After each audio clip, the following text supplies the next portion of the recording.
Naitala ang isang kaso ng imported malaria ng Iloilo City Health Office nitong Lunes, February 5. Ang pasyente ay isang 43 anyos na lalaki at seaman na residente sa Arevalo, Iloilo City. Ayon sa Iloilo City Epidemiological Surveillance Unit, nagmula ang nasabing lalaki sa East Africa. Nanatili ito doon ng mahigit isang buwan mula November 16 hanggang December 26, 2023 matapos magkaproblema ang barkong pinagtatrabahuan nito. January 8 nang makaramdam ito ng mga simptomas katulad ng lagnat at panginginig ng katawan habang nasa United Arab Emirates. Ngunit hindi ito nagpatingin sa doktor at nanatili lang sa barko.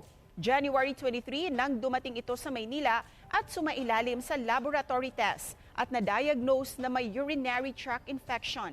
February 2 nang dumating ito sa Iloilo City at February 5 naman nang madiskubring positibo ito sa malaria. Bukod sa kagat ng lamok, maaaring magkaroon ng malaria sa pamamagitan ng blood transfusion o pagsasalin ng dugo ng isang may malaria patungo sa taong hindi apektado nito gamit ang karayom.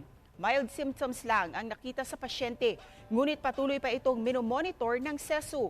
Asymptomatic naman ang mga miyembro ng pamilya nito. Ayon sa SESU, wala nang dapat ikabahala ang mga residente ng lungsod dahil nakagawa na sila ng mga hakbang upang hindi na ito kumalat.